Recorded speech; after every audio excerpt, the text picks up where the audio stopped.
Arsenal Studio B in Chandler, Arizona, this is MayaCast.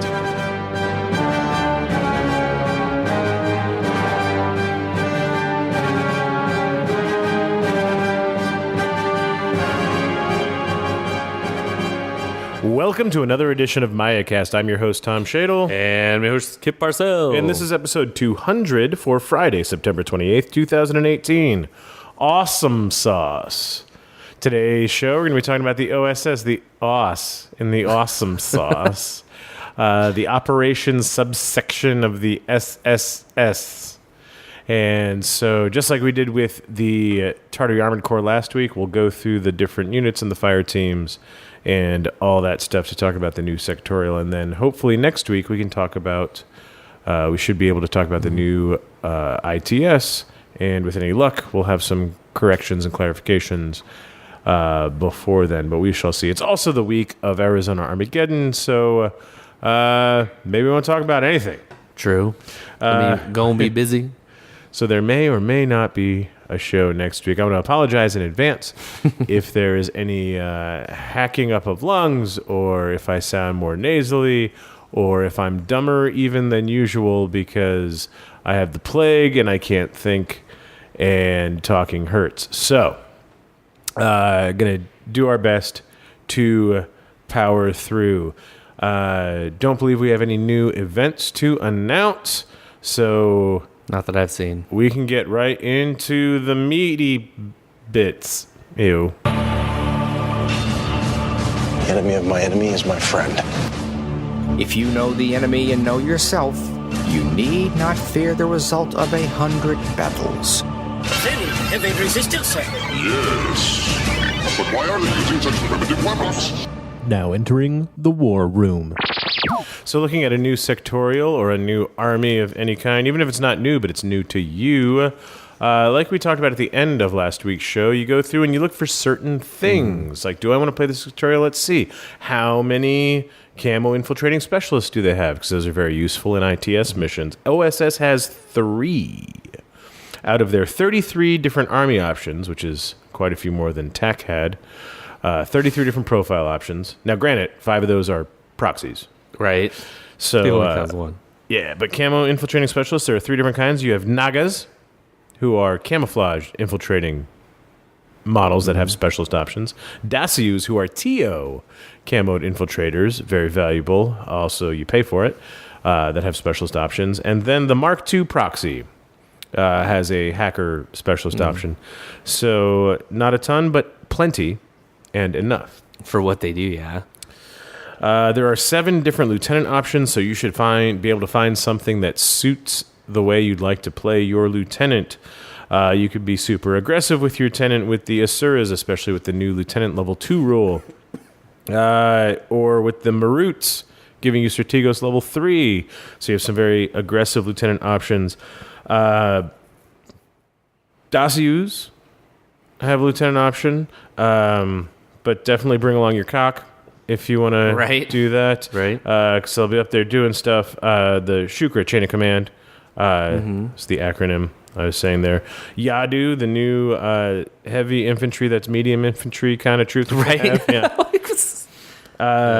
Shakti, who is the character Yadu, she has a lieutenant option. The Shukra, who's the counterintelligence guy. We've talked about him before since his release. He has a lieutenant option only in OSS. It's actually one of my favorites. And then your cheapest option, I think, is it might be the Shukra, or it could be the Deva. With sensor or without, your choice. But 7 different lieutenant options to choose from, depending on how you want to go. Worried about facing camouflage and smoke? Well, you have 4 visor options. Well, 3 really that count, because one of them's level 1, right? Dart has MSV level 1. So she's good at fighting those midfield infiltrators, takes away their -3, but not so good for the smoke war bands. But you do have a Deva with Spitfire, who has MSV, who's somewhat economic. You can take up to 2 Maruts. They have MSV2, and then the Asuras have MSV3, and they're also very, very expensive. Yeah, they are. If you're looking at Deadly Dance or Show of Force, you need tags, or else at least tags make the scoring higher. And you have one option. It is the Marut. It can be your lieutenant or not, but why not? Get the Strategos level 3 for 4 points. They have a plethora of hackers, 15 different hacker options. You are all set on hacking. They have killer hackers, hacking device plus, assault hackers, Evo hackers, standard hacking devices. You're good to go on hacking.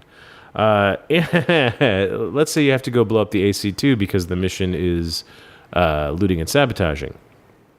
So we look for anti-material close combat weaponry. You have one option. It's Andromeda. She has a double action close combat weapon. Holy goodness. That's your one option. But you do have 4 options of dudes with D charges, including Andromeda herself. I was going to say, doesn't she have D charges? Yeah, so she has double action and she has D charges, so she can come at it from 2 sides. Giggity. You also have the Sophatect, who comes with D charges, and she's good. She's 6'4". And the Mark I Proxy Engineer has D charges, and the Arjuna, a new unit we'll talk about, has D charges. So for blowing up that thing, you may want to rely on specialists grabbing D charges out of the panoplies. Or not, kind of like Andromeda's superior infiltration, which we can talk about later in the show. When we talk about Andromeda? Yeah, when we get her. She's early on, though, so that's good. Yeah, that's kind of like my favorite for that one. Sensor, if you want to reveal a bunch of camo markers, not a lot of options. You have a Deva and a Daleth Rebot. They are both starting back in your deployment zone. So not a lot of sensor options. You have 0 smoke. Missed that. So a lot of MSV2, a lot of MSV3. Well, you have expensive MSV2, expensive MSV3, but nobody to synergize with them to lay down smoke for them to do shenanigans with. And no shenanigans for hiding yourself as you try to get to objectives. So it's a good thing your Nagas and Dacios will start in the midfield ready to go. For AD, you sort of have 2 choices. You have the Garudas, who are great. We'll talk about the Garudas for airborne deployment. And it's combat jump, so you can downgrade an infiltration, walk off the side, or I was going to say place a template. Nope. In Season 10, place a model anywhere it fits and try to go for that physique roll. And your other option is the net rod. So it's not really 2, but they have it. So, okay. But you can really, really, really, really hide net rods now. Yeah, man. Instead of placing that template. It's absolutely you can. Multi-terrain is important in like rescue and such. And you have 5 options. One of them is a remote, so it doesn't count. So you have 4 options because remote can't sync with the civilians. But you do have a Marut, and it's multi-terrain because it just walks right over it. Dart, good for deployment. She's close, starts a little closer to them, perhaps. Dacius and Nagas, so you're infiltrating specialists. If you want to spam them and try to roll for the far dead zone to try and start right up on those civilians, you can try and do that, and then they don't have to stop when they hit the difficult terrain zone. And then other missions and classifieds require you to have veterans, elites, or HQ models. 3 veteran options in the 5 veteran options because characters count as veterans. Characters now count, yeah. So you've got Devas. It's good. They're a sort of a backbone troop.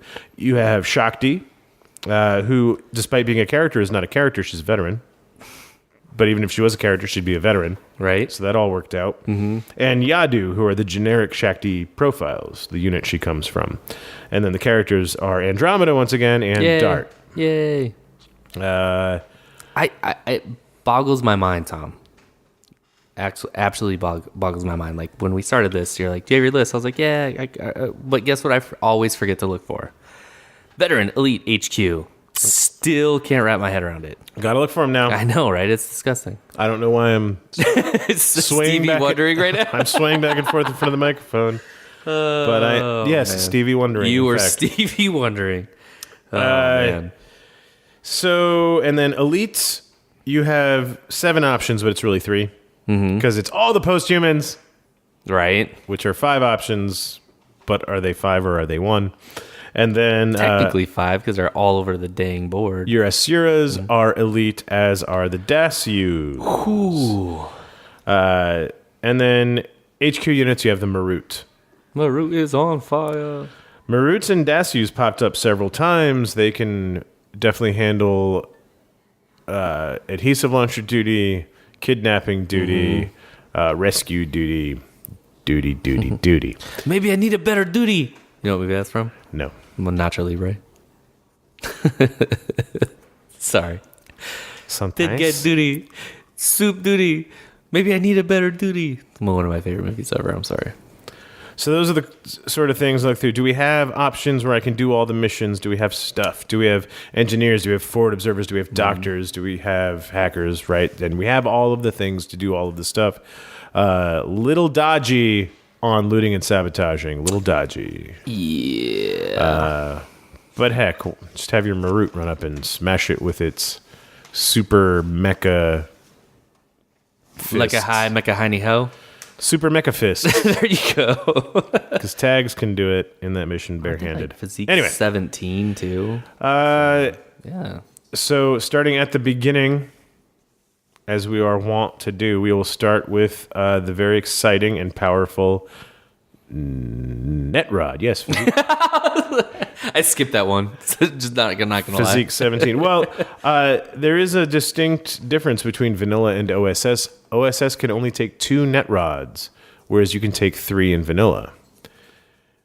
So, Oh, okay. I was gonna say, wait a minute. I didn't think that there is a difference. I totally missed that because I skipped over net rods. so Like that an idiot. that extra order you might have to take in a regular war core or something like that to get that. But yeah, down to availability 2. That's not insignificant. It's not. Especially if you want to take 2 Maruts. Considering the price of the models in this army and the fact that net rods are now like extra wounds for posthumans, anything with jumper. Yeah, so that's about it for net rods, though. Otherwise, they're identical. And then the Season 10 advantage of wherever the base fits. Right? I'm going to go right in this little nook and cranny, and I Yep. stick the landing, and now you're never shooting that net rod. Yeah. You're not going to spend 6 orders to clumb all the way around that Right. thing. But net rods are always sort of targets of opportunity anyway. But that's even better because your proxies, your 3 proxies, and your Aspara Cyber Cancer, Your aspirant. they will... I was going to say aspiring cyber. you don't lose their order until all of the net rods are dead as well. So maybe having only 2 is a good thing. I'll say, yeah, that's probably one of the things they balanced out. I can't believe I missed that. That's what I get for just skipping over and thinking I know something. Andromeda. And I love that you did that. That's for you, Willet.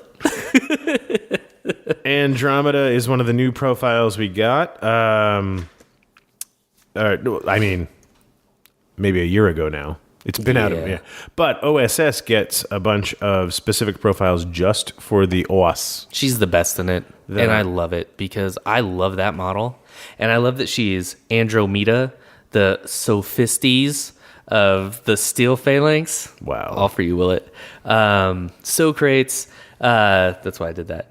But she's of the steel phalanx, right? And she's the worst in steel phalanx because she doesn't get any of the bonuses. That mind boggles me.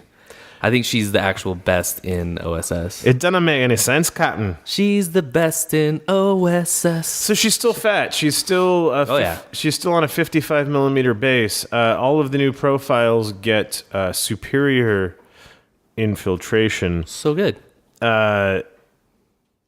Yeah, so all the new ones get D charges. And the forward deployment level 2 that is also in vanilla also gets the D charges, but only in OSS, not over in vanilla. And so a couple little differences between her in vanilla and her here. Here she has a lot more options, including 3, as you just said, with superior infiltration. Yeah, and that's... like I said, I always love the model, but it's really hard to take her. And I've only played Steel Phalanx. I haven't played Vanilla, and it's hard to make the those points, right? You're like, well, what is she going to do? What is her purpose? It's really hard when you have an expensive faction. Well, in this, it's like with the superior infiltration, she's a specialist, no wounding cap, with stealth. Having for 31 points, I'll take the chance of, if I'm playing looting and sabotage, making that roll. There is no, unfortunately, smoke, so you might only get one shot at that. Probably not the best option. Not enough to kill it. But armor 2, it's pretty much, if you get first turn, that's what you're gonna do. If you don't get first turn, then you're gonna hide her and maybe knock some people out. But even not in looting sabotage, I like her because she's a really good alpha strike piece. She's very good if you need to get sabotage, if that's even still classified. I believe it is. I don't have my deck yet. Read through the ITS, but can't remember them all off the top of my head. But the boarding shotgun and the submachine gun for 31 or 35. I mean, you hit on a 9. Well, it's superior. You hit on a 15. You have a 75% chance of sticking your landing, right? 15, and that's a 25% chance of failing. It is, but it's better than... So what is that 30-something points in its 31 to 36 range? What are those points doing if you fail that infiltration roll? Yes, if you pass it, if you're lucky enough to pass the superior infiltration roll, they can be right up in there, the submachine gun profile, or even the combi. Combi, I just feel like it's overpriced. Yeah, I'd rather take submachine guns. Because they all have nanopulse, well, the submachine gun has a nanopulsar. They both have a flash pulse. Yeah, that's what I like. All three superiors have a flash pulse. But to me, it's between the submachine gun and the boarding shotgun, right? And 31 or 35 points, the boarding shotgun is more expensive. The submachine gun has the benefit of being able to go into suppression fire. Yep. So yes, the idea of, okay, it's got mimetism, it can set up in its 0 range, in cover, with suppression fire. You can inflict that -9 modifier. However, you do have a 25% chance of just being in your deployment zone along the board edge, right? Yeah, but like I said, I would only do that on first turn, if I had first turn. And you got to keep in mind the size of that base, that 55 millimeter base, and trying to get 1/3 of it obscured to achieve cover is very easy for somebody to outmaneuver and deny you that cover. See Ben Rogers on Monday. He was using Andromeda against my Oniwaban, and he couldn't get to where he's like, well, I'm trying to get you out of cover and me in cover. I'm like, man, I'm a 25 and you're not with an ass that big. Yeah, exactly. It wasn't working out too well. But no, I agree with you. It is a risk, but I've been playing like them JSAs for our growth league, and I've only taken the chance once. So I exactly see what you're saying. You're like, man, I'd rather set this up to where I could maybe spend 2 orders and get to be where I need to be and have a 100% chance. As I diddle about, giggity, making lists, there is always something else that's 30 points I want to spend those points on, right? For example, a Naga forward observer is 28. Okay, it starts in a marker state. It's small. It doesn't hang out over cover. It's a specialist that can, start right on an objective. So you're saying like that's your first choice, of course, but rather take a Naga, and you can take 3 of them.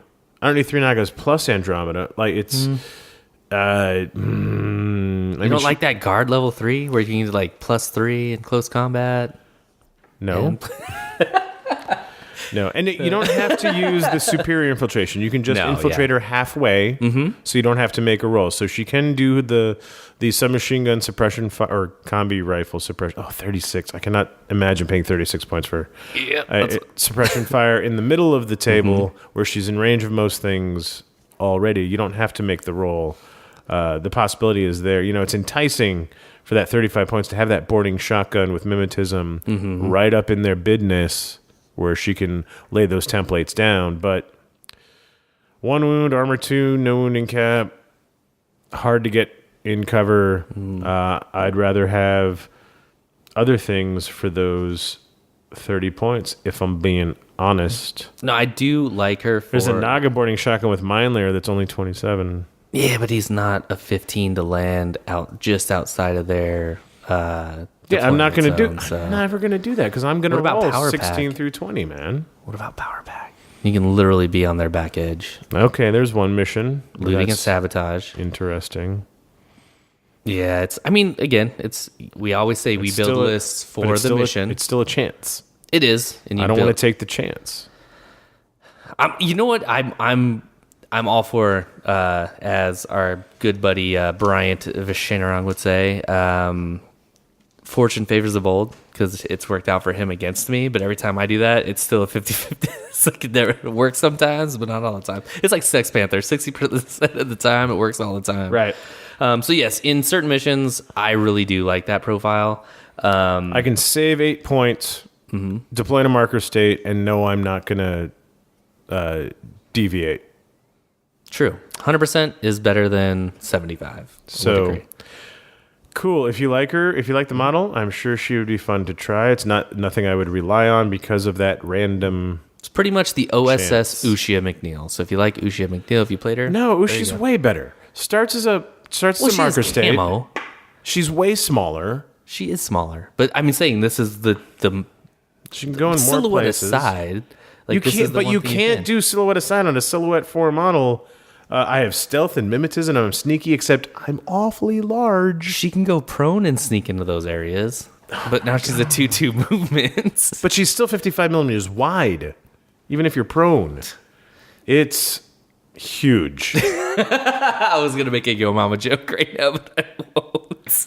Let's move on to the Aspara. Yeah, let's go. Or Apsara? I thought it was Aspara. Apsara. Apsara. Well, I cannot read. Okay, Apsara it is. Okay. Apsara, cyber. These are the cyber dancers, I wrote aren't it pretty much. Yeah. they? Yeah. The OSS. So their availability 2, they are only availability 1 in vanilla. The hilarious thing about vanilla is that they get a 1 SWC tax on the Ghost Jumper level 0 model, which is a model they can't even use the abilities for. So exactly, that's why she wouldn't be in vanilla. That's why you would have to pay a 1 SWC tax. I mean, is there any remote duos that you can run with Team Pro in vanilla? No. I couldn't think of any off the top of my head. If you know them, that's the only way you could use her skill.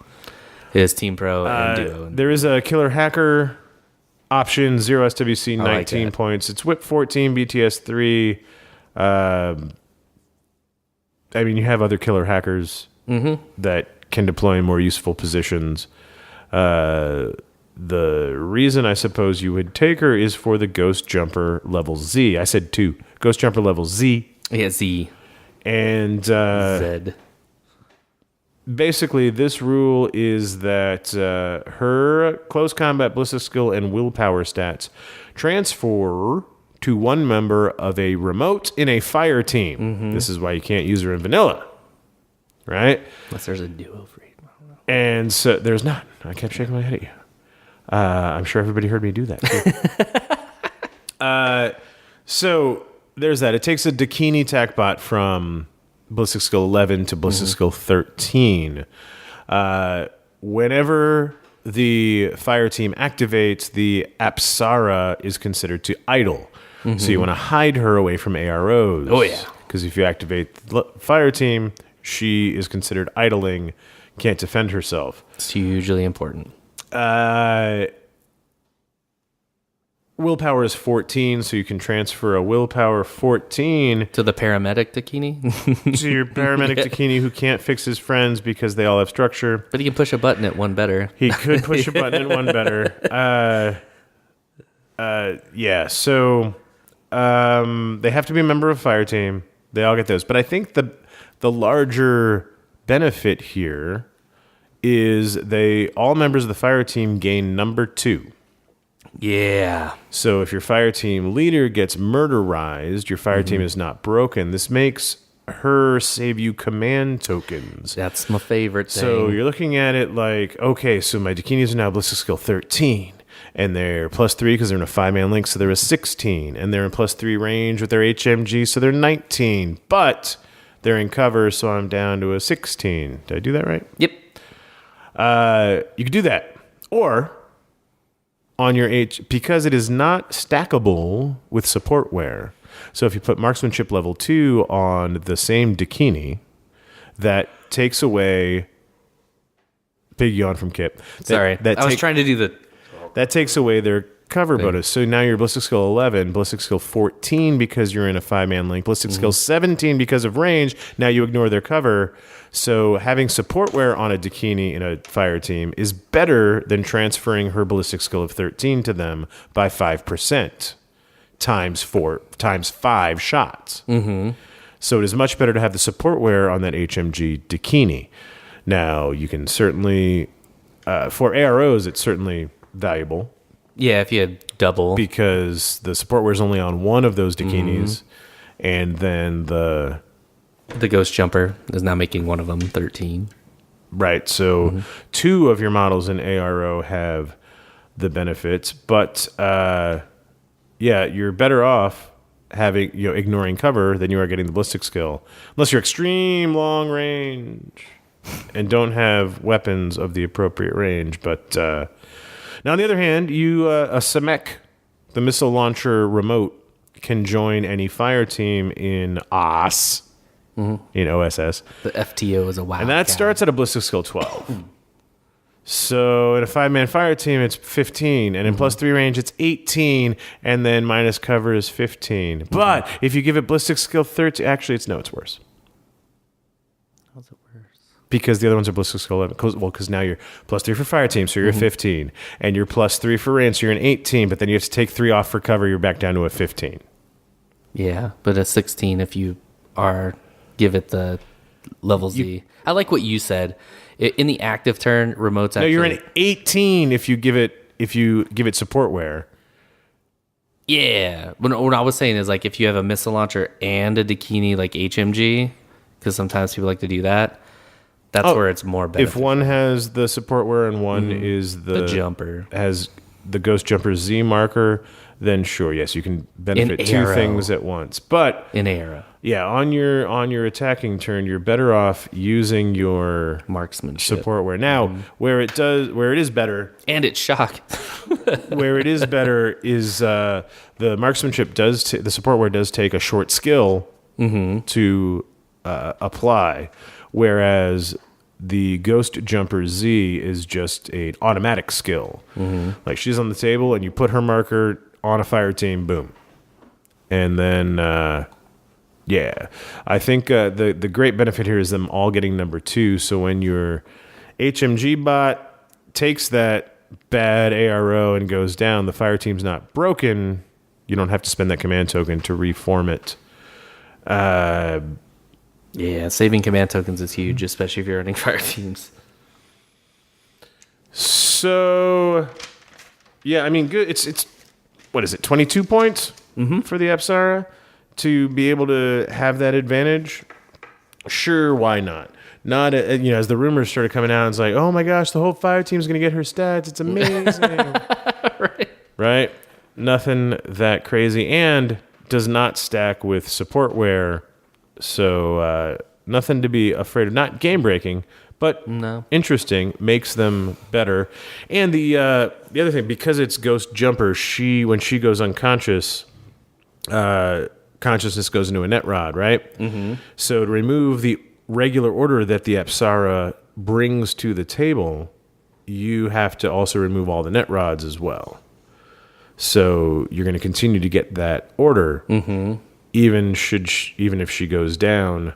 So for 22 points, you're getting the ability to add that benefit of the, ballistic skill 13, whip 14, to in close combat 15. I know, right? To stuff, but you also get the benefit of that order is very hard to remove. You're going to hide her because she idles whenever the fire team activates. So they're going to have to make an effort to get to her to take her out. And then when they take her out, then they also have to assassinate both of your net rods that you brought before you lose that order as well. So her order can stick around even after she dies. 22 points seems like a good deal to me. Authorized bounty hunters, Kip. Yeah. They gain 1 availability. They go up to 2. And they gain fire team duo. So the best use I've seen for authorized bounty hunters in this sectorial as I make lists is if I think about looting and sabotaging, I try to roll for a 4 on the booty chart number 1 and try to get an explosive close combat weapon so that I have some anti-material to go kill that thing, right? Otherwise, for their points, I'd rather have the Aleph units. Yeah, I agree. I had totally even skipped over them. I like what you said. I like what you said. Like, yeah, you can hopefully get this on the booty, but honestly, having that same availability in some of the other sectorials that I was playing, hardly ever use them. Had made 2 really cool models for them, but hardly ever use them because there's other things I'd rather play that are unique to the style that you're playing. So. Cool, they can duo. Yeah. And they're inexpensive, but they're not really inexpensive. No, they're not. Like 20 points, right? 15 to 22, there you go, yeah. depending on the loadout. And so, like, yeah, if you like the models and you want to run them, cool, have fun. It's, but that's why you would do it, is because you have some cool models that you'd like to use. Yeah. Like the corporate security unit. This one's a little bit more alluring in the faction than bounty hunters, though. Meh. Availability 2. Yeah. They have Fireteam Duo, and then they have Special. They can join a Dakini fire team, or they can duo with a Deva. Have you ever duoed with the Deva? It sounds funny to me. So they're cheap. Oh, man. Their best feature is that they're cheap at between 11 to 15 points. And you have a specialist for 12 points. It's not bad. He's got a rifle at shotgun, so all his ranges are taken care of. And then metachemistry, you never know what you're going to get. Right? The metachemistry's cool. I liked them. I can see a lot of people not liking it for that fact is I don't know what I'm going to get. And it could be really cool, or it could be just, I just wasted 11 points. Well, it's an order, I guess. You know. Yeah. I mean, I liked them because they can join any Dakini team. And if you take the boarding shotgun, now you have a boarding shotgun in your big fire team, which is always nice. And the fact that one's 11 points, which is 2 points less than the Dakinis. The cheapest Dakini. Yeah. Save So it's 2 like, points. It's like, how many lists have you made? And you're like, dang, I'm at 301. And you're like, where can I shave that? So you can shave that here by either the rifle light shotgun that's a specialist at a whopping whip 12, or the boarding shotgun to where you can actually choose hit or blast mode. So that's where I see them shining is No, they'll never shine. Stuff. They'll never shine. Okay. But they allow you to save... Diamond in the rough. I'm Aladdin over here. They allow you to save 1 or 2 points over a regular Dakini. And then maybe get no wound and cap. Otherwise, it's because you want to play with the cool model from Ice Storm. Yeah. I like saving points in the fire team was my big star. And then you're right. whatever you roll is a bonus in my point. A lot of times you get up there and you're at 301. You can take a CSU breaker rifle and be at 300. Yeah, and a breaker rifle's not bad. BTS, man. And especially, I mean, it's a higher ballistic skill than your Dakinis. Yeah. Doesn't have the mimetism they benefit from. Super situation where I would shoot these. I'd pretty much hide these the whole time unless I was in good range, honestly. Right. It can save you a couple of points. Good job, CSU, for fulfilling your destiny. Danavis Hacker, identical to what it is in vanilla, although availability goes up to 3. This is a Whip 15 BTS 3 Assault Hacker with Icebreaker, or Hacking Device Plus with Maestro, which is the golden child. Yeah. I want the Danavis. 25 points, 0.5 SWC for the HD Plus with Maestro. I mean, it comes with pitchers. Launch a pitcher, or your super fast 6.6 repeater bot has run across the table. You cybermass the Danavis. She comes around and surprise hacks, surprise maestros you out of cybermask. No hacker is safe from Denavas. No, this was actually going to be my example for the CSU. That boarding shotgun CSU could be the difference between an assault hacker or a hacking device plus Danavis. Oh, stop. Because that's 23. That's 2 points more for the regular one. So you drop 2 points off your Dakini. Yeah. Take the CSU. You get the good Danavis hacker. Anyway. So, Danavis hackers, good choices. Inexpensive. Whip 15. Come on, man. Yeah, right? Maestro. Good night. Well, it doesn't have good night. It doesn't have good night. But yeah, I was just saying. Davis.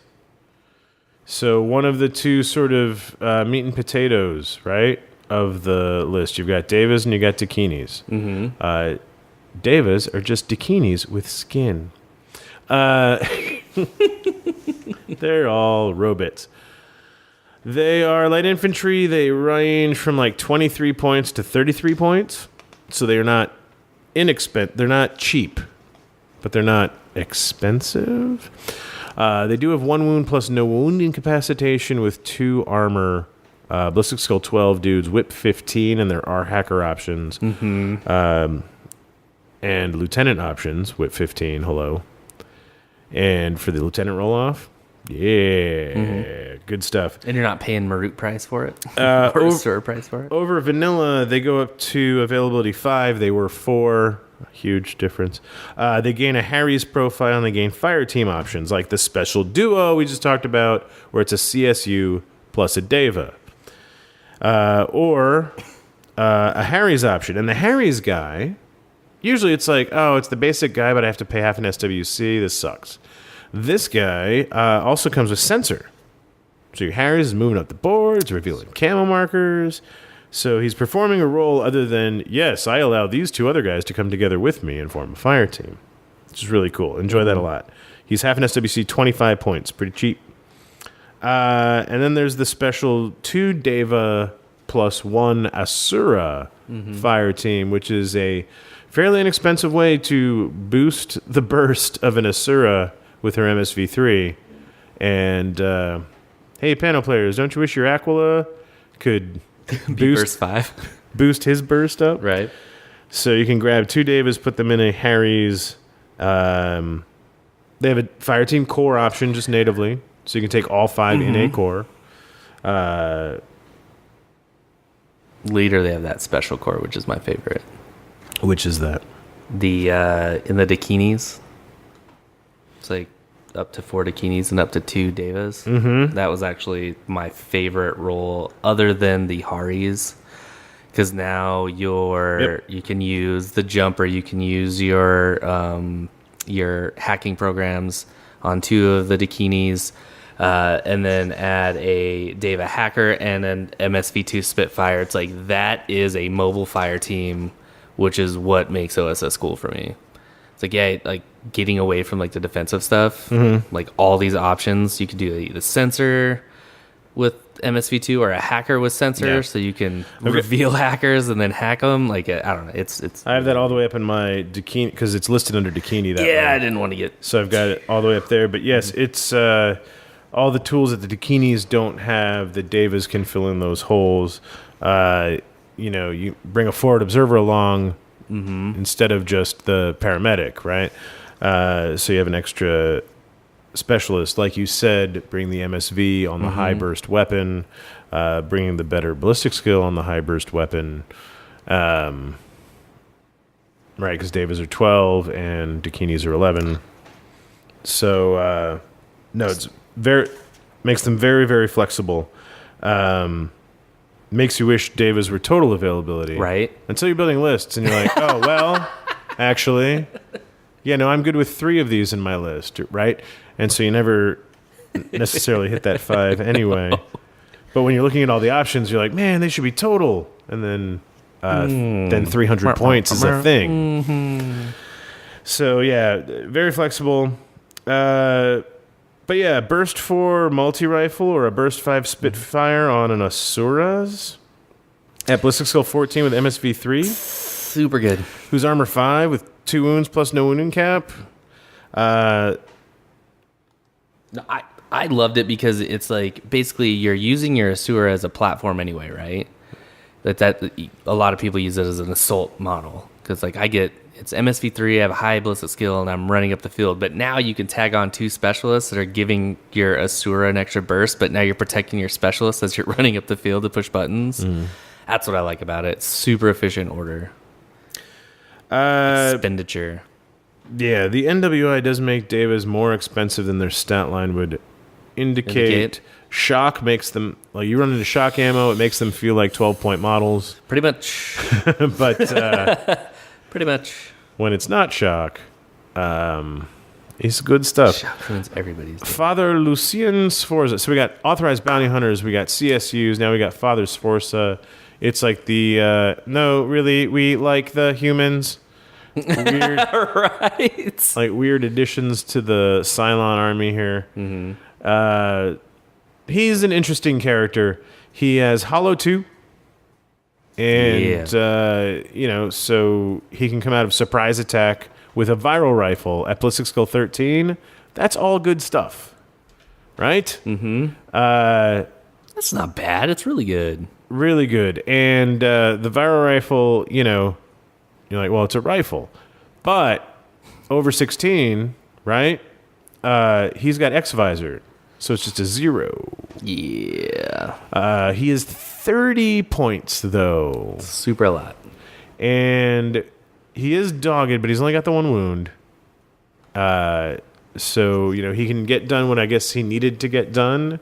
Damn, it's like 30 points. And he is definitely a fire or ice kind of model. And 30 points is a lot to gamble on that sort of model. Like, yeah, he can really wreck face, or he can get punked by a single ARO and go down. So Sweet, I got 3 hits. You crit me, I'm dead. Oh. Yeah. It's scary. So it's he can be very good. He definitely has the potential. He has a high ceiling, but he also can have a very low floor with the 1 wound, and got hit by a submachine gun that was shock, and now he's dead. I could see taking him in like hunting party because he's ADHL and he's a hunter. He's a bounty hunter. So Right. Unfortunately, he's listed as a support trooper, not a character, so he's not going to get a free second adhesive launcher, which think that was stinks, on which wouldn't purpose. count anyway because it's a viral rifle plus adhesive launcher. Oh, that's right. So it's a single weapon, and they have to be identical to benefit from twin weapons. Maybe they added him as a support to not even let that be an argument. Whatever. So yeah, can totally be a fun time.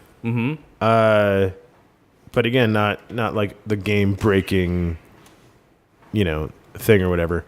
It'd be really cool though, because at Hollow level 2, I always have to cut him I know, my bad. because there's always other Aleph things that I want in the list. I totally thought you were talking to the audience about me. Like you always have to cut me off No. because I talk out of turn. I always have to cut. I always have to cut Sforza out like a build. I'm like, yeah, I'm Yeah. gonna try him out, Yeah. and then I'm doing stuff. I'm like, but if I try him out, I can't actually build my core and my Harrys, or I can, right? And so he always ends up on the cutting room floor, and so I think you might have to build a list where like I'm definitely trying him out. So he's going in first, not doing it right, and so maybe I don't get a Harry's. Maybe I only have a core, or maybe I don't even take a core. I just have a Harry's and a duo, and then this guy. Or you could do a weird theme list where you've got Sforza and the CSUs and the bounty hunters, and then you just fit what other Aleph units around the corner. That'd be kind of cool. It'd be fluffy. He can also deploy as any Silhouette 2 model, so you can use that to your advantage. Like I said, If you don't use the Hollow Echoes thing, you mean? yeah, and because in my mind, like that's all I was thinking. I was like, man, it's cool. He's dogged. That's cool. I just thought he was bad for 1 wound and 30 points, but in certain situations, I thought he was cool. Like And he covering was your, equal to- covering your lieutenant as a normal little like. Well, here's my war core. I don't want to put them out. I'd rather flash pull somebody when they landed, and then they land. They're like, well, I might just get blinded. Warcore's always dodgy because they're irregular and he's not. Oh, good point. See, Drew's sticking in Yeah. my head. Stupid. And you can't put him as a net rod because that's No. not a trooper.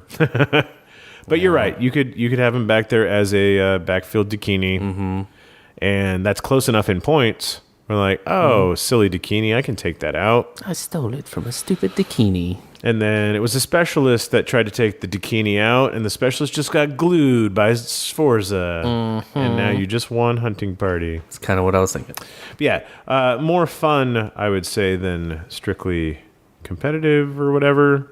But who cares? Fun is better. Then post-humans. So this is the first one we run into is Mark 1.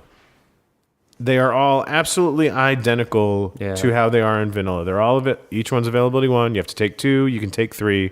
Can't take more than that. Can't take less than that.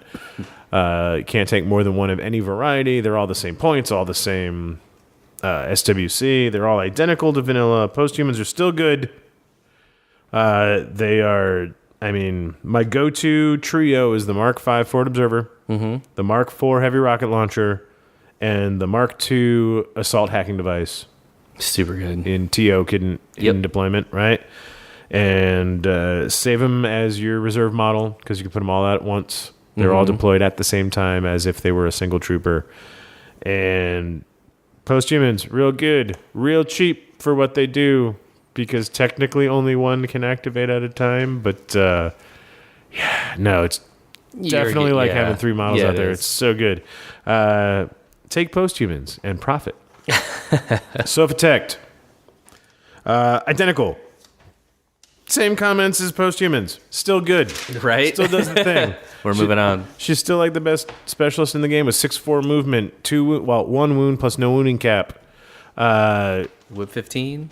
Whip 15, doctor and engineer and decharges. Go do all your classifieds with your up to 2 Sophatecs. She does cost. She's 31 points. But I'd pay 31 points for Dr. Worm if he had no wounding cap, right? So, Sophatecs, good stuff. And later, I'll just skip to her robots now. Udbots in OSS. This is the best part of OSS, by the way. Udbots go to availability 4 instead of availability 2. So each of your 2 Sophatecs could have 2 servants each. Super good. So, boom. Because in vanilla, the Udbots are availability 2. So if you have more than one specialist, they get 1 each. Aww. Now they can cover pretty much the whole board. So go gadget Sophatecs. Shukra consultants we've talked about a lot. We love counterintelligence. It makes, like in practice, it makes people not spend the command token to take away orders. So if you're running a 12 order list, right? It's not as like before. It was they're either gonna take out that entire combat group, or they're going to take out 2, and I'm going to be hamstrung because I have so few orders. I don't want to run 12. I either want to run exactly 10 so they can't take orders away, or I want to run 15. And so now you run 12 or 13 because that's what your list got to, and you're like, all right, are you going to spend that command token to remove 1 order? Are you? Right. And if they do, cool. You lost at order. You're not super... You're probably going to waste an order just the way you play anyway. Right. You know what's funny is that's why I like the lieutenant option even more because he has strategos. So now, do you really want to take that? Because now I get an extra still order. Have my full complement of 10. Right. Oh, it's so good. And if they don't spend it, you have all your orders. If they do spend it, that was not efficient. And so maybe they never use command tokens for anything else anyway. So it's no skin off their back. Fine, whatever. You lost 1 order. Counterintelligence, super good. Makes me want to put him in like first. Serious? Well, that was my thought exactly. Is once I saw the Strategos, I was like, now I really want to take him because yes, that's an OSS only profile. Yes, that's Lieutenant with Strategos level 1. It's one of my pluses for playing the army over vanilla was the Shukra Lieutenant because now you get the bonus of counterintelligence. Plus the extra bonus of, go ahead and use your command token because now you drop me to 9, but I'm still at 10 instead of 11. It's even like that's almost like guaranteed nobody's going to use it on. So if you take one of each, if you take the Shukra Lieutenant with multi-rifle and the Shukra Chain of Command boarding shotgun, because in OSS they are availability 2, only 1 of vanilla. Now you've spent 52 points and you've gotten 3 orders. Right, so cost per order is down to 16 point something. That's not bad. I didn't even think about it this way. 17.3, I think. Right, so cost per order has gone down because you get 3 orders for that because of the Strategos, and they have to kill 2 different models in order to put you in loss of lieutenant. True. And let's not forget about biometric visor. Level 2. Now you have double coverage against Fides or Speculos in your backfield. Not Fide today. Not today, Fide. Is that what I meant to say? Boom. Poe did not. Sorry. That was good. I left my Harry's in San Francisco. Warcore is exactly the same. Availability 1, 3 points. Flash pulse with 360 visor. Do it. And journalist level 1. I know, right? Who's playing Paradiso? What? Arjuna. Arjuna is a new profile. They're AVA2. They are AVA1 over in vanilla. This is a 6'2 medium infantry. I love how they're medium infantry. I mean, it helps against hacking because you're like, man, we got 4/4 medium infantry. I mean, they can't be hacked, but it's like, come on. Well, I mean, it's armor 3 and 1 wound. Yeah. So it's like a grunt, True. except 6'2 true. instead of 4'2. I know, right? It's a long-legged grunt. Right. They have mimetism. That's really good. Man. Mimetism plus armor 3, only the 1 wound. They are specialist operatives natively, no matter what profile you take. Ballistic skill 12 shooters. For 25 points, no SWC. You get a boarding shotgun with acrylate canone. Yeah. Super glue cannon. Yeah. Cyanoacrylate cannon. You get a super glue cannon and and D charges and they all have breaker pistols, knives, all the profiles do. For 29 points, a little bit more expensive, still 0 SWC, shock marksman rifle. The longer range. Super good. Good 8 to 24. And you still get the D charge, the breaker rifle. And then for 1.5 SWC, you get the Toha and the Toha Rasail analog, where you get your Spitfire D charges. And I say the Toha Rasail analog because you can also add, totally optional. This is not like a Neoterra, not Fusilier, the Fusilier with the bot. Augsbots. The Auxilia. Auxilia. There you go. This is not like an Auxilia where you must take the one Auxilia with your... No, you can choose to take 0. You can choose to take 1. You can choose to take 2. There's a little drop-down menu on Army. I guess it's not a drop-down menu. It's an up-down. It's an up-down, yeah. You click up, down, left. No, just up, It's down. like an e-commerce menu. You can change your quantity. You can take little remotes to zoom along with your Arjuna. And they're called Kirin bots. I kind of wish we still worked with her when this came out. Like, hey, you get a model in this game. We used to work with somebody named Kieran. So. Right, and it's a servant of the Arjuna, which means Arjunas are total human garbage.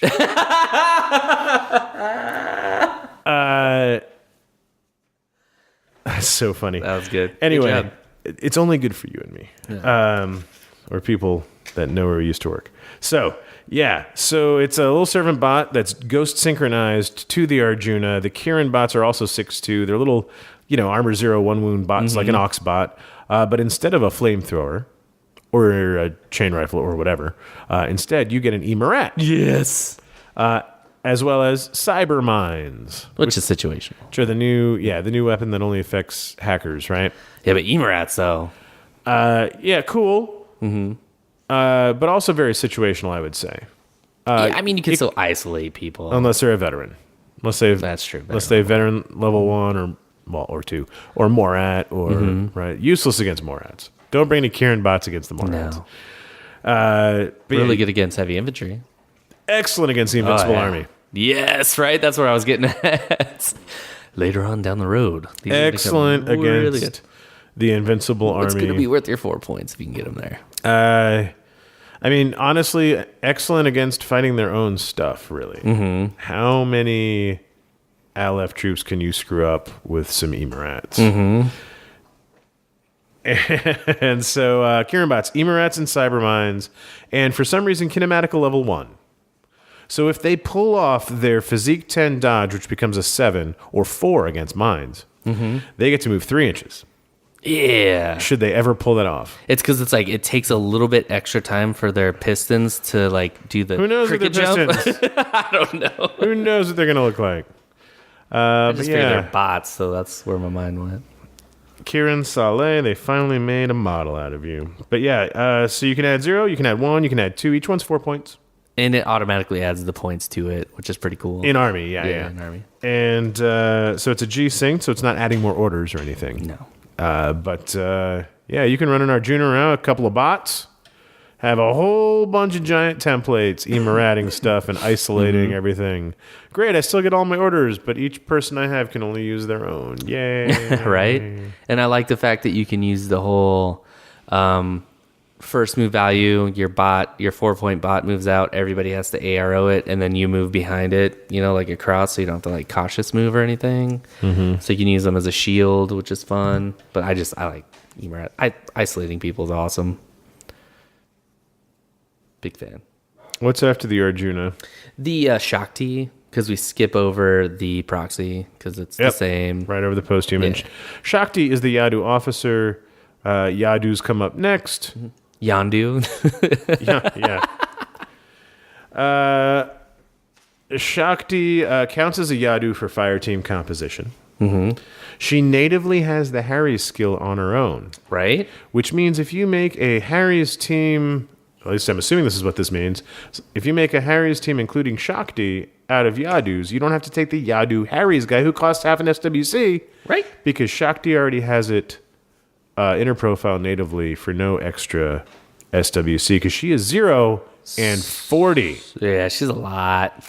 She has 2 profiles, but it's really only one because it can be your lieutenant or it doesn't have to be. She has 2 wounds with armor 3, BTS 3. She's a whip 14 medium infantry hacker that has veteran level 1. Yeah. And she has the stupidest piece of equipment in all of Infinity. She has a killer hacking device with Sucker Punch. Killer hacker devices have a program called Red Rum, which is identical to Sucker Punch in every way except that it's burst 2. Yeah, I would have preferred her to be a like assault hacker with Sucker Punch, because then you can do like all the assault hacky things and counteract and kill tags, but then Sucker Punch to back you up. That Sucker Punch is an unnecessary, redundant, and useless upgrade, so ignore it, please. Just use Red Rum, because it's identical, but has better burst on your active turn. Yeah. She is armed with a Mark 12. That ain't bad, especially in a Hari's team. Mark 12 is good, and an Emira, and I said she is ballistic skill 13. And an Emirat. Heavy pistol. So she's 40 points, 0 SWC. Over the Yadu, she has +2 close combat. Yay. Why? I don't know. I am screaming in Eugene right now. Save me some points and take away the close combat. I don't care. I don't want to use her 16 close combat. Did I pay points for that 16 close combat? I better not have paid points for that 16 close combat. If she could have been 38 points with a 14 close combat, give me the 38-point version of Shakti. I can't argue with that. One thing I did want to... Screams in Eugene. I know, right? One thing I wanted to really enjoy about this profile is she doesn't have shock immunity like other Yadu because she's 2 wounds, right? Which means she already has it. So no more of that. She has the native 2 wounds instead of 1 wound plus it's like, no wound don't cap. Need to add it because she's already there. But that's one thing. Moving on to the Yadus that I really enjoy. It's worth taking at 36 points because you have no wounding cap and shock immunity. Yes. It's like, man, it's so hard for me to take those wound. No viral immunity. No. Toha will still roll you. Yeah, I mean, but that's Yadu. Viral's viral. Yadu availability 5. Availability only 2 in vanilla. But as Kip just said, 36 points. They range from 32 to 41. The base model does seem to be 36, right? It's that multi-rifle with Emirat and drop bears. That's why I said 36. Right? Drop bears. Yeah, so it's 36 points, 0 SWC for the base model. Add half an SWC for the Harry's model, armed the same way. Or it can also be your lieutenant. Not the Harry's option, the original option. Yeah. The 0 SWC one. The sort of secondary loadout seems to be combat. And let's take a second to talk about how they organize the loadouts in Army. It's not alphabetical by name. It's not grouped by BS weapons. It's, it could be grouped by CC weapons, but they all have the same one. And it's not, because you look at something like Myrmidons where they change. It's not in order by that. It's not in order of SWC, and it's not in order of cost. So I don't know what order these go in, but... without special rules, and then with special rules and some specialists thrown in. Not even that. Because then you get to the end and it's like, that's exactly like the one at the top. Oh, but it can be lieutenant. But sometimes lieutenants are in the middle. It's like there's no organization. I want all... If I had my preference, I would order it by BS weapons. Yeah, like all your multi-rifles here. Right, multi-rifle, combi rifle, right? So that's the next one. Is combi rifle with Emarat. So sort of like the other one, but combi instead of multi and no drop bears, you save 4 points. It's 32 points, no SWC, and there is a number 2 option, so your fire team doesn't go down, and then there is a forward observer option, so you have a specialist. You got a heavy rocket launcher profile, who also has an SMG. I like that which a lot. Is perfect. 2 SWC, 35 points. And you have an assault hacker, so another specialist option in there. Have an SWC, 36 points, armed with a boarding shotgun. The assault hacker also has the stop upgrade. And then, if you really want it, you can take HMG. It's 2 SWC and 41 points. Comes with the NCO rule.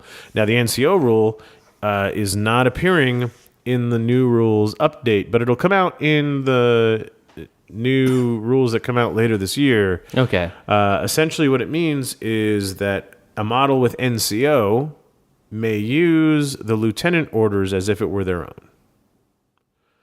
Oh. So you can spend the lieutenant order on them without them being the lieutenant, and then it doesn't reveal your lieutenant. You just basically use the lieutenant order as a regular order if you have NCO. So a Yadu NCO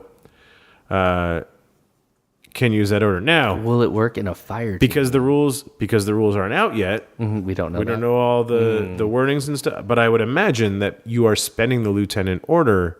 So if you do that and you're part of a fire team, it would be broken out. But as a solo piece, you could do worse than to find an HMG at ballistic skill 13 that has 1 wound plus no wounding cap at armor 3. With shock immunity?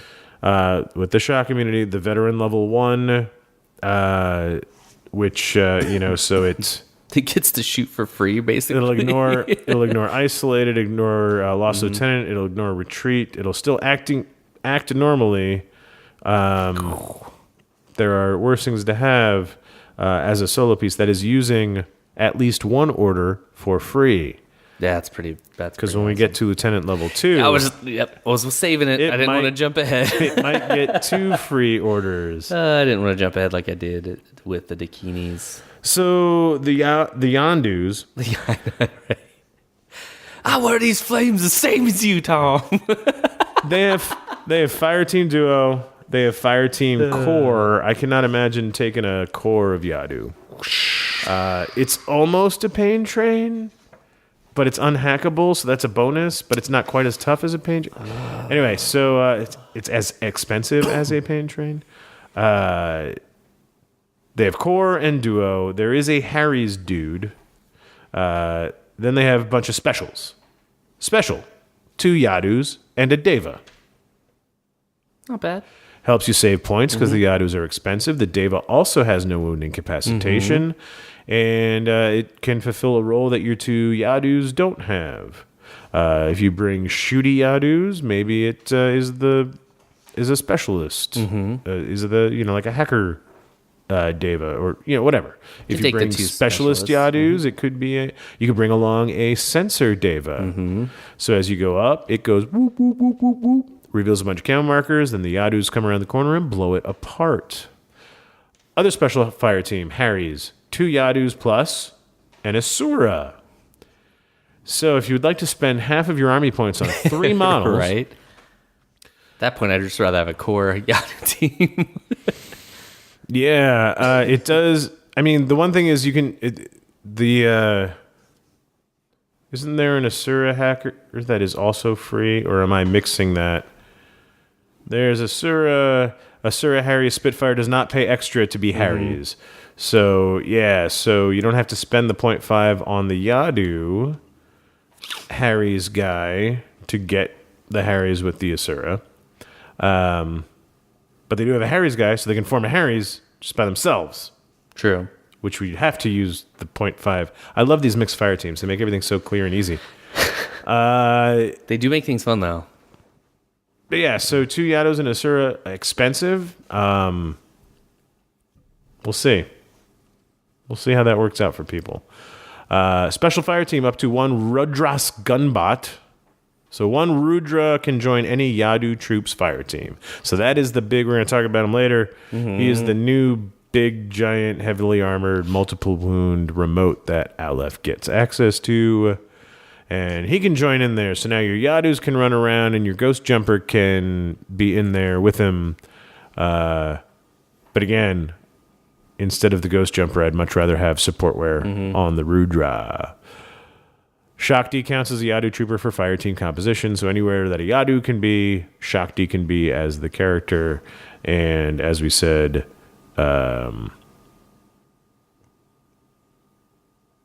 she has Harry's natively as well as the Asura, so you can save your SWC. That is one of the areas where a professional podcast would go back and remove that long silence. But we do everything on the fly here. So thank you for listening. And that was a good time to like take a drink or crunch a chip. Crunching. I like that. So sorry. Yeah, Yadus are in that expensive range. I bet you they could be really fun. I mean, the next thing we're going to talk about is the Asuras, right? And it's super expensive. But, you know, burst 5 on a ballistic skill 14 Spitfire with multi-spectral visor level 3, armor 5, 2 wounds plus no wounding cap. That's a big, beefy platform. Now, I'm not saying she is a Karantid, but could you imagine if your Karantid got extra burst? Right? So, Asuras. They have a laughable AVA 4 in OSS. It was already pretty funny when it was 2 in vanilla. But now you can take 4 of these 70-point models if you really want to. These are your MSV-3 Ballistic Skill 14 tanks with Armor 5, BTS 6, 2 wounds plus no wound incapacitation. Multi-rifle nanopulsar is your sort of base model. 68 points, no SWC. That can also be your lieutenant if you so choose. For half an SWC and 76 points, the multi-rifle can also be a hacking device plus with Red Rum. That's so good. Pay 2 more points, half an SWC and 78.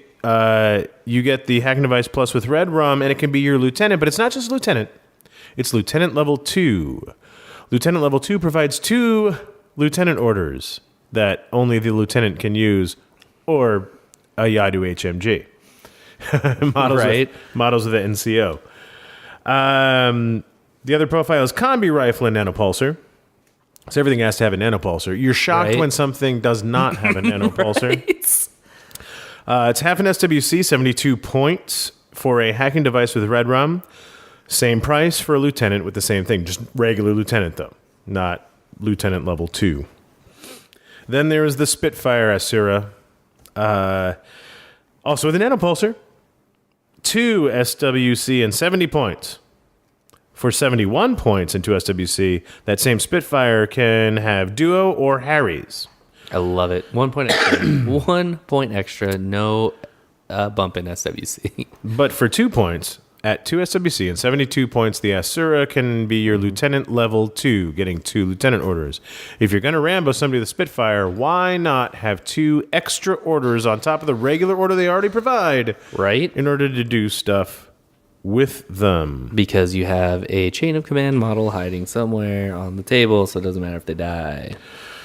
So Asuras have Duo, they have Harry's, and they have Special. The Special Harry's is 2 Yadus and an Asura that we talked about. Yeah.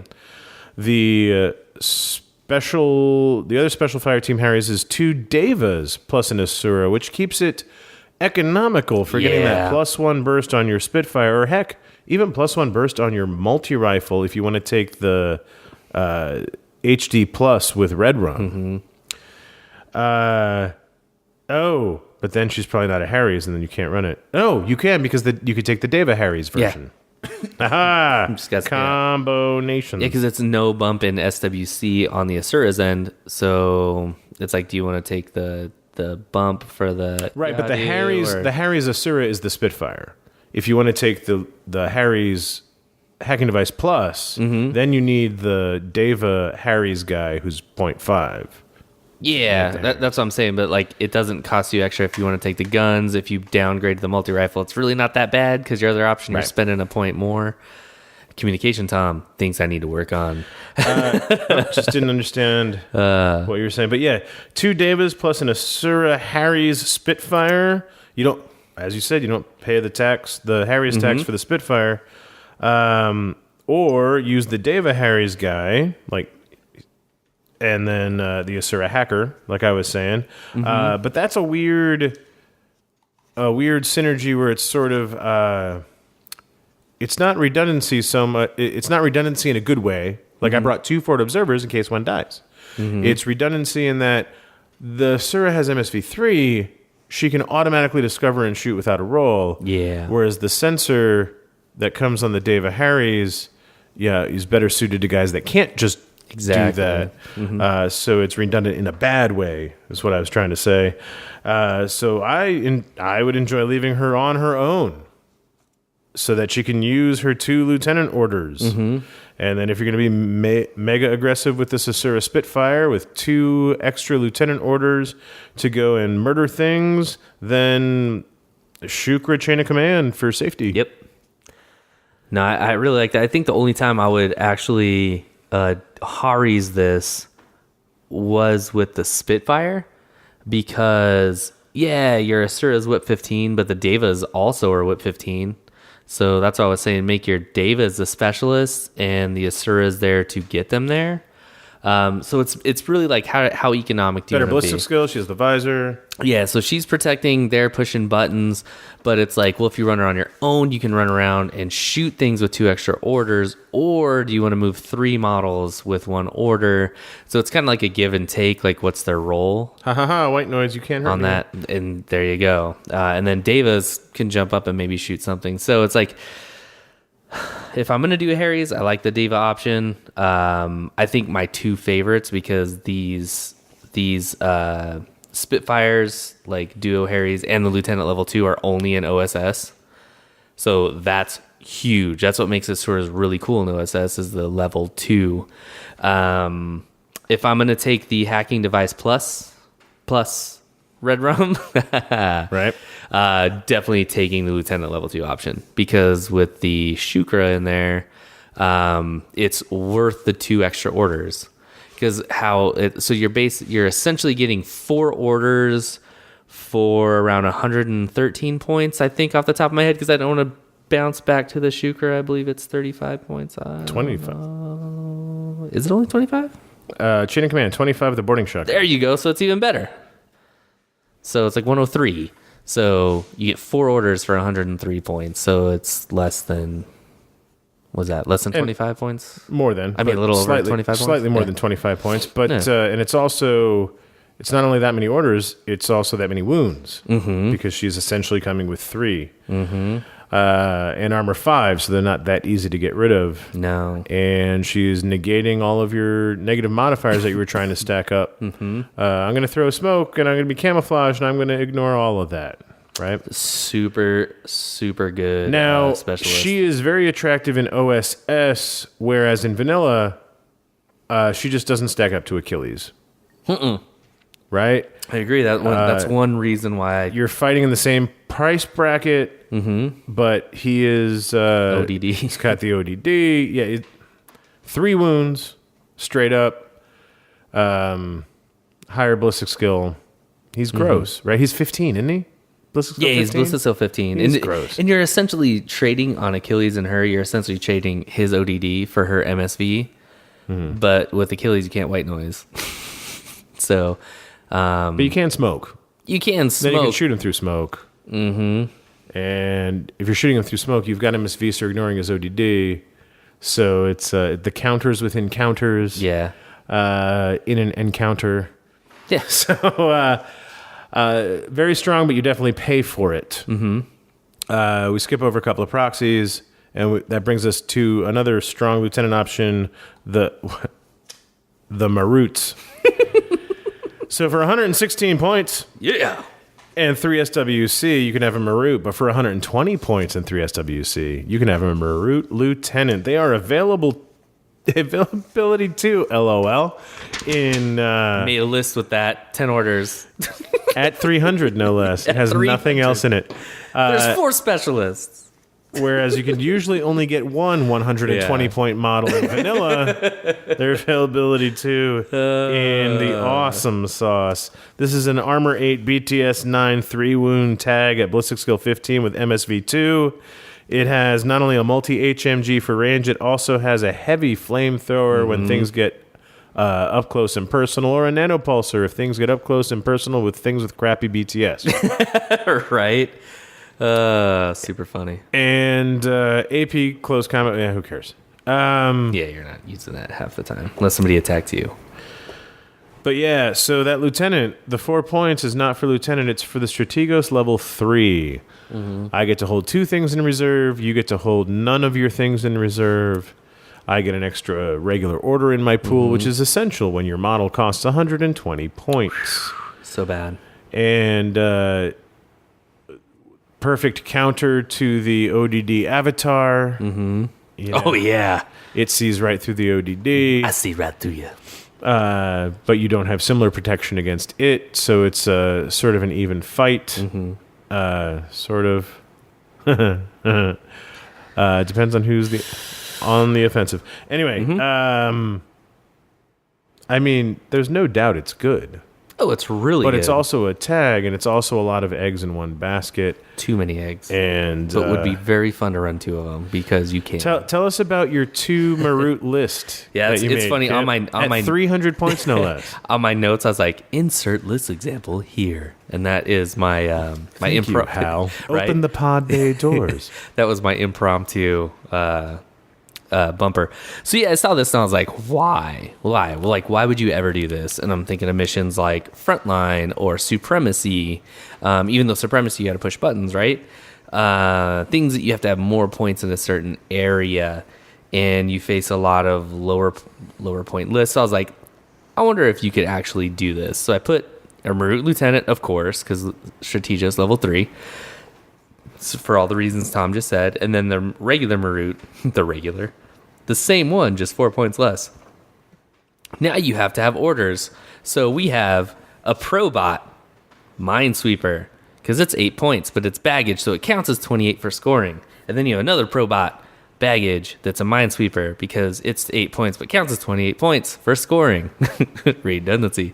Then we have 2 Lameds, because They're 8 points. they're 8 points, and they can flash pulse, though. flash pulse. And they're mimetism, so that's awesome. And then we have 2 net rods, because they're 4 points. And then in this original one that I did, so now we're at 8 models, right? But the only specialists in this list are the Carcata, which are only whip 13 once they pop out a little arm or wherever they pop out of and go and push buttons. But you can still push buttons, but you can't do any classifieds. So any of those missions that you have to push buttons and maybe have 1 or 2 classifieds, I did the Proxy Mark 1 Engineer, because it also has decharges. No wounded capacitation, so it can have some staying power unless it's shock. Has mimetism, that's nice. Proxies are good. It is 10 points, so because I had 24 points left over. So then I added the good old Proxy Mark 5 that's also 10 points, because it also has no incapacitation for 10 points and is armor frickin' 3. And the other one's armor 2, by the way. This is why proxies How are many submachine guns disgusting. that guy have? 2. Yeah. It makes no sense, Tom. Proxies make no sense, but when you're using them, they're so fun. It's so fun. Forward Observer. So again, you can push buttons and get classified. So you have 2 models that can perform up to 3 classifieds. Actually 4 or 5 with HVT. Because I have a UDBot in there. Because I am running Maruts. They can be isolated. So why not bring the engineer with a UDBot that can run around and engineer your Maruts back up, or retro engineering is not a thing anymore. It's kidnapping. So F that one. So knock that back down.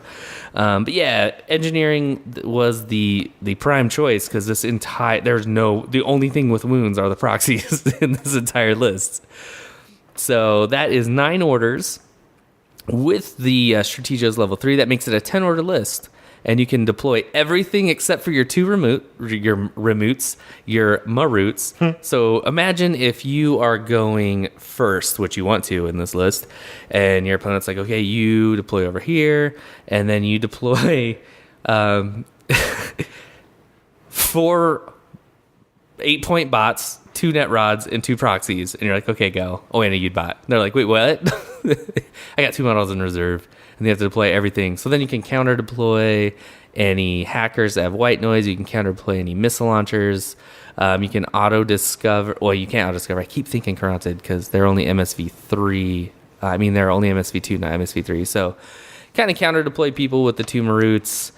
Seems pretty fun in those missions where you have to take over quadrants.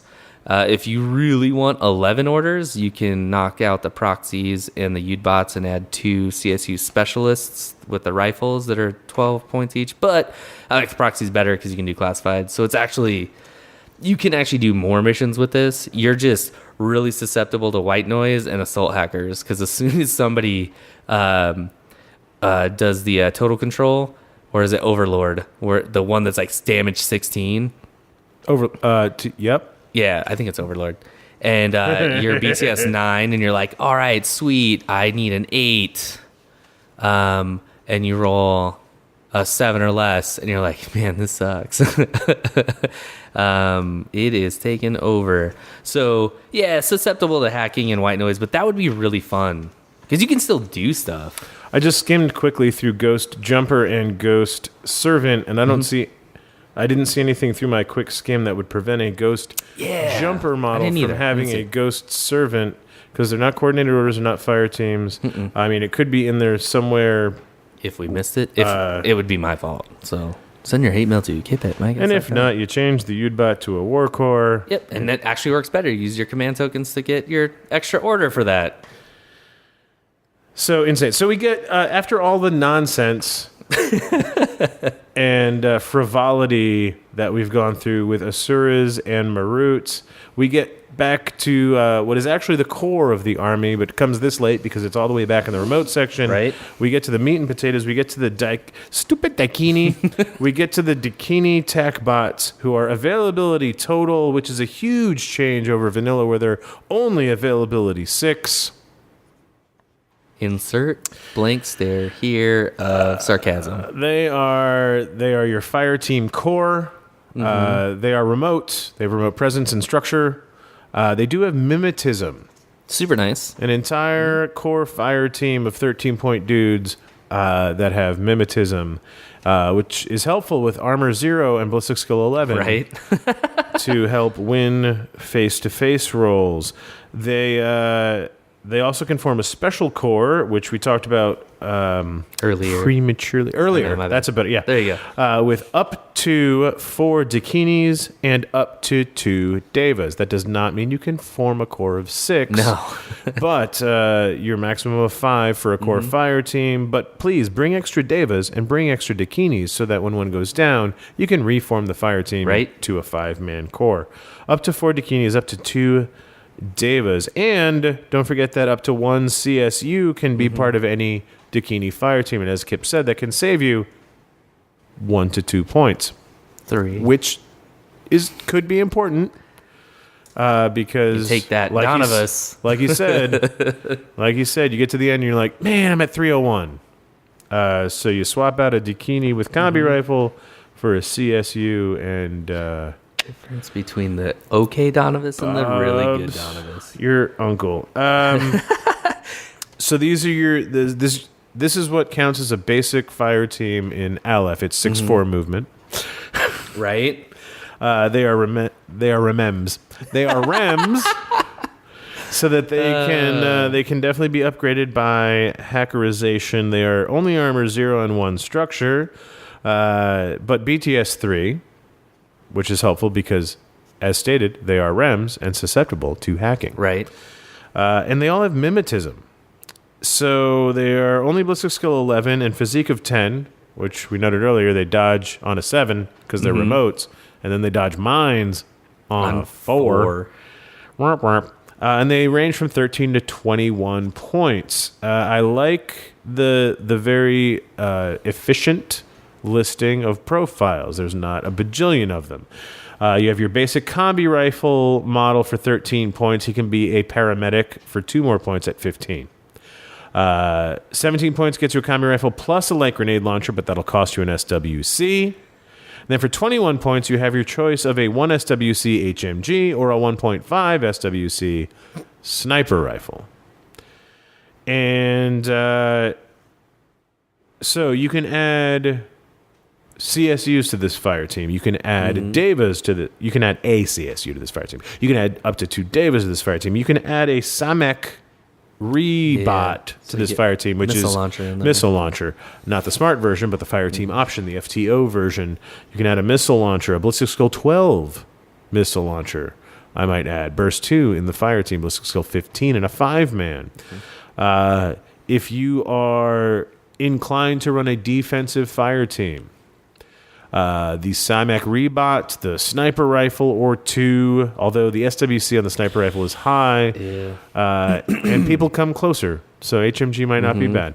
A Deva Lieutenant as part of the fire team that is hidden below decks, right?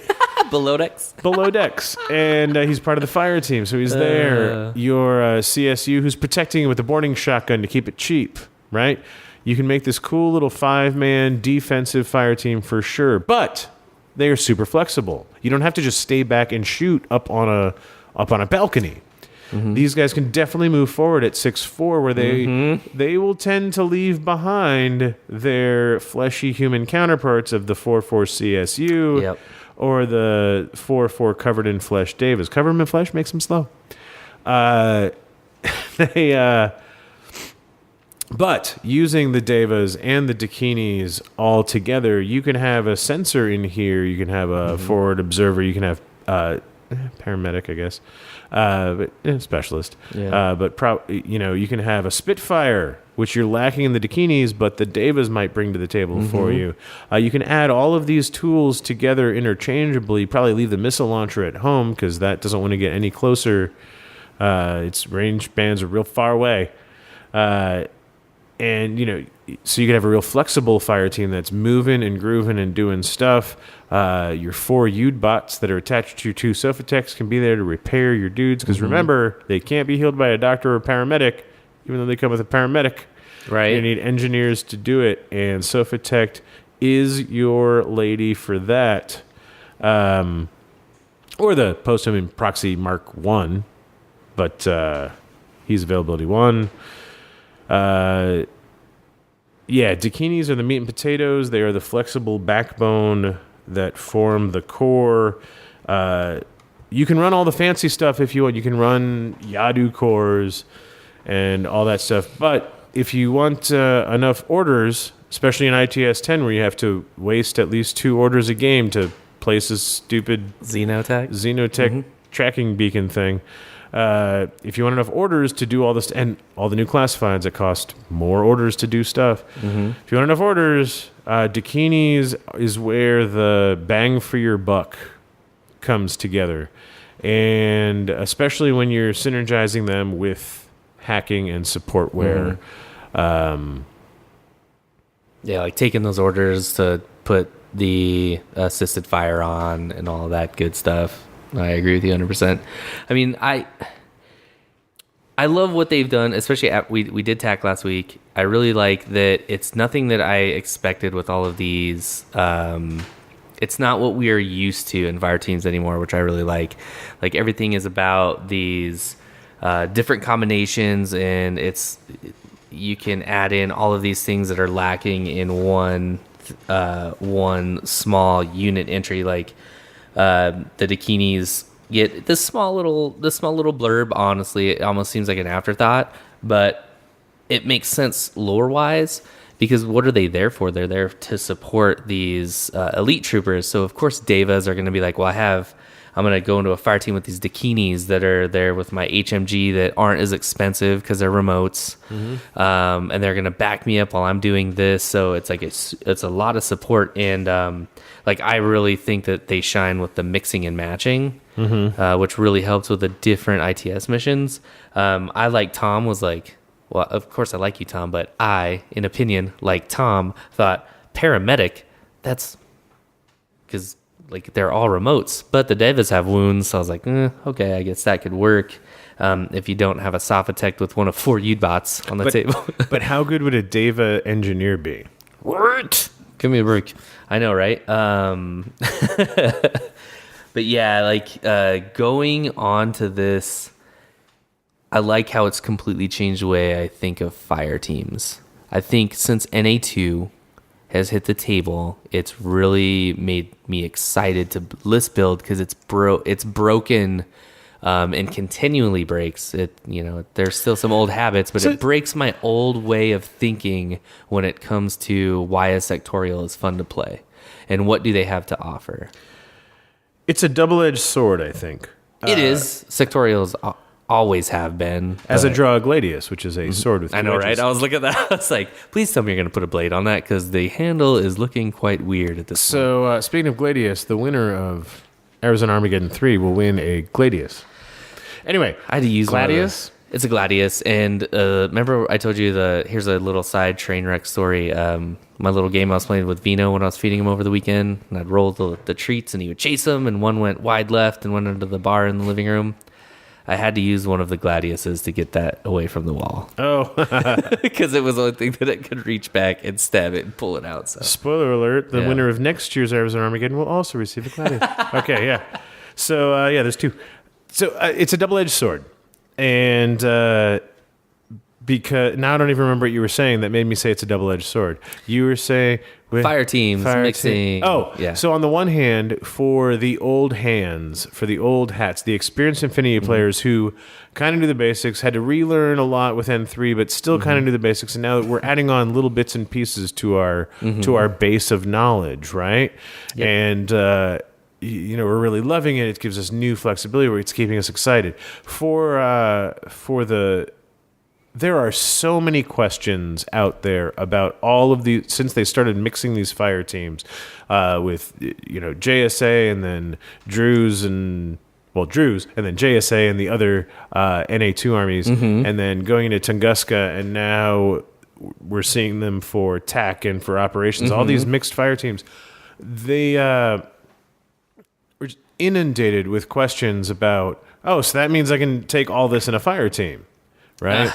Yeah. Or if you don't ask the question online or haven't seen the question online, you show up to a tournament assuming that this is a fire team, and the person across the table is like, what are you doing? They're like, I'm moving my fire team with one order. You're like, that's not a fire team, right? Because they misunderstood the language and how it all fits together. When it was all, you must be the same type of troop. Yeah. It was all very clear. Obviously, these 5 Fusiliers are a fire team. These 5 Order Sergeants are a fire team. And now it's, the fire teams that have one of the troop that the fire team is, and then the other 4 models are all add-ons to that type of fire team. And you're like, you're moving this menagerie of model. How, right? And if you're not the sort of every week player that's always constantly doing infinity on the brain and you're just sort of casual about it, I can see where this is very confusing and frustrating. And when somebody starts moving 5 models, you're just kind of like, sure, I guess that's probably a thing because I've seen Stranger Things move together in a fire team. And so it just it's a double-edged sword because, yes, the for us old folks, it gets us excited because it's new and it's a new way to play and a new way to add things, and we can add these skills together. But it's also very intricate. And if you're not super focused on the minutia of the language and how it all fits together, you might show up to a tournament with a fire team that's not strictly legal. And your 2 lists are all of a sudden no longer have 5-man fire teams that you were relying on. And you have a bad day because you didn't understand a thing in the rules. And the TO's like, oh, yeah, that doesn't mean that this can join this. What it's saying is, right? And so I just worry at the ungainly complexity and how it continues to spiral, and whether which side of that sword is more beneficial. The one where it's providing us old hands with new opportunities and brand new worlds to explore, or the one where it takes the new people who are already overwhelmed and overwhelms them even further? And I don't know the answer. I would say that Well, you don't know the answer either. I don't. In my opinion, this is the thought that I had, and my thought could often be wrong, but it's the more that they do these complex fire teams, they put these lists out. When you were saying that, I was like, man, it might be a good thing if we have new players, have the list and show them, kind of teach them, hey, I'm going to play this. This is how it works.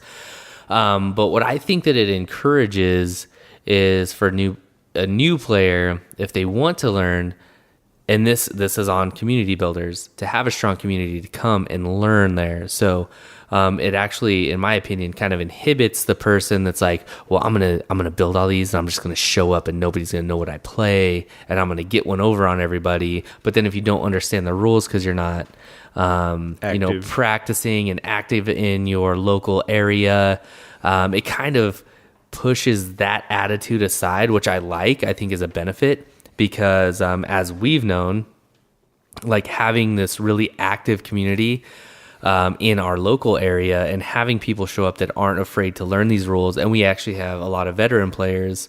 The majority of the players that have been playing for over 4 years are extremely helpful, especially on practice night, to explain, hey, this is what I'm doing, and I'm not going to play gotcha game. Like, I have this is what I can do. Let me train you how to like you have to be on the lookout for this. Like, I'll set up like I'm going to play the tricks, but despite all of the experience and all of the help around our community, we still have things happen. Like Tim shows up to a tournament and uses smoke grenades with ninjas. So, but that's just not looking at your profile. And Tim's really good at selling his cheats when he doesn't think he is. And he's a good guy, but I'd like to joke with him because he always like, you're always winning because you fake cheating. But yeah, like there. And I totally brought that up just for the reaction I'll get when he listens. Right. No, I agree with you, because crap, man, I've been playing for over about 7 years. You and I both been playing for it will be 7 years in November. And man, there's still stuff that I'll forget, or just like, oh, totally, like that was a crossover. My big thing is crossover, like stuff that I remember from way back in the day that for some reason it's still there. I played a tournament and I was matched up against the guy who was number one in the country at the time, and he got several things wrong during the game. And he was number one. He was the one that, he's supposed to know everything that you... No. That you match your metal against, right? Never know everything. He forgot. He played several things incorrectly during the game, so it's not. Yeah, it's like working together. That's why. So I'm just wondering, like together. You know what we've been getting good at, and I want to throw this in here. What we've been getting really good at on Monday nights is look at this. I know, but it's a chart. It's fine. For those of you listening and not watching. I have a printout of the list of fire teams from the Infinity Wiki. And public service announcement right now. The best place to learn what can go in what fire team is to go to the Infinity Wiki and look up list of fire teams. True. And that is the place where it describes them in the most accurate, in the easiest way to understand. There you go. That's a better one. The easiest digestible way is on the wiki. So the official is the PDF, and then second is Army, right? The easiest way to understand it is by going to the wiki, which is accurate and correct and breaks it down so you can definitely understand. Can I take Joan and one Santiago and one Teuton and one Hospitaller and a Fersen and an Order Sergeant and one fire team? Because I saw them all in a picture together once. No, you can't do that. And if you go and look up the military orders fire teams, on the wiki in the list of fire teams page, when I hit the wiki, I type list of, enter, and like list of fire teams is, and I click that, and then so super easy to use, and it's accurate, and it breaks it down in the most easily digestible way to understand it. But if you're just looking at Army, which a lot of people are like, oh, there's a free Army builder, I'm going to go and build my Army, and sometimes the descriptions are not complete and don't tell you how things interact, whereas the wiki breaks down everything very, very well. So I would suggest going to that. But so when I said, I mean, look at this. Yeah, when I said that, and flipping I the was saying chart it, at me. I was showing him the printout of just OSS. Mine's actually in my backpack, and that's I not even- printed it out this time. And That's left not it even the there. worst one. No, I mean, but Like ISS after is looking at it, it's there. ISS is long and convoluted, and I mean, so you know what? What's up? Toha was the first to do this, and it was the most elegant incarnation of it. If you had Fireteam Triad, you could join a Triad. And wouldn't it be easier if they did Fireteam Triad quadruped? That's wrong. Or, right? Quadruped with Enematarkos. And if you have Fireteam Trio, you can join a trio, right? And if you have Fireteam Quartet, you can join a quartet. And if you have Fireteam Core, you can join up with a 5-man team, but only with models that have those labels. And then, if you only want these models to Harry's, a service can only Harry's. They have Fireteam Trio. But Dakinis might have Fireteam Trio, Fireteam Quartet. I mean, just something to simplify all of this. But Toha did it the most elegantly, where anybody that could link got Fireteam Triad. But you couldn't do like full cores with that. I think that's the thing is like with these full special cores, it makes it really fun. I would get rid of all of this. Really? And if it said Fireteam Core, you can match. Because that's essentially what they've done. TAC, you can make, what's the, Tunguska. Tunguska, was it? Everything is a Securitate? Starco. No, it was I think it's Starco, where you can have 5 different models from 5 different profiles. Tunguska, because it's like they count as a Securitate for Fireteam. Whatever it is. Yeah. Thought it was Starco, but, or Tunguska, whatever. Like, it's a core Fireteam of 5 models, not 2 of them are the same profile. But yeah, this is stretching my... Like, all I do is Infinity all the time, right? Could you imagine if you did Infinity and War Machine? You're like, wait, I don't even know Infinity's what the I only can thing I here. do. So, that's what I'm saying. Like, to me, And this I'm supposed to memorize all the War Machine stuff, too? This is an improvement. It says it right there. I like that they actually listed on the wiki. But that's what I was saying was like on Monday nights, I like that we've been getting used to instead of taking it so competitively on a Monday. Like we still want to play to the best of our ability, but we'll pause and be like, hey, let's make sure that we get this right only if it's gonna matter in scoring because we want to practice, right? What does it have to do with fire teams right now? Well, I was just going to say, like, once you're doing that, you're like, well, how does that do it? Like, if you bring this list with you, you're like, well, this is what it says and this is what it means. And explain to your opponent if they're new, like, this is why. I mean, I want to love it. I love the idea of it, right? Like, here's my core fire team, but I can also bring a missile launcher bot. That's so cool because they have this piece of kit, and he's like their little mascot, like R2. Come on, R2, right? That's so cool. But the way it's been executed, the way it's come out, I'm going to say it's a hot mess. And I love the idea, and I want to love it, but I also want it to be way more easily comprehensible and way less convoluted.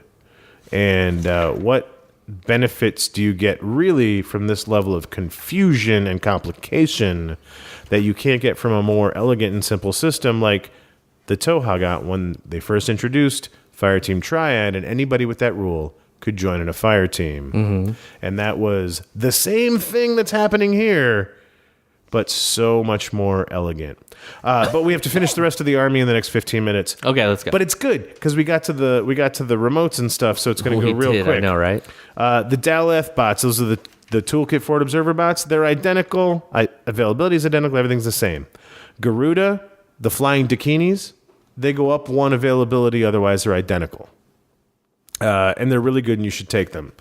And Lameds, this is your 8-point bot that you need to take 2 of if you take 2 Maroots. Yep. They stay identical availability, everything. Pro bots are the baggage bots. They stay identical. That you need 2 of when you take 2 Maroots? I'm going to skip to do Yud bots. Those are the PAL bots, the servants. Availability 4. There used to be 2. Otherwise, the other remotes, your total reaction HMG go down 1 availability. Dart stays identical. Dasyus and Nagas, they're really good. Take them. They go up by 1 availability. Right? So those are all the ones that are the same. Really bummed that your total reaction bots go down 1.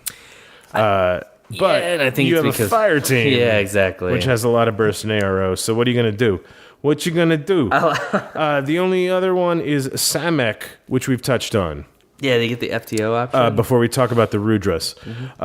They get the FTO option. The availability, again, goes down from 2 to 1, even though you get this extra profile that can join fire teams. So you got to choose Guided, that you want to pair with some forward observers, or the fire team option where you're like, R2.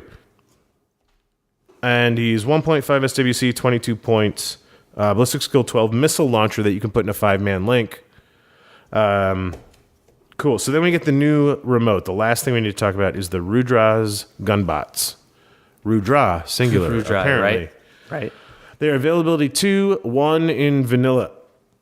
Up to 1 can join any Yadu fire team, which is cool, because the whole fire team is going to have multiple wounds. Ish. Yeah, because they got that structure 2, right?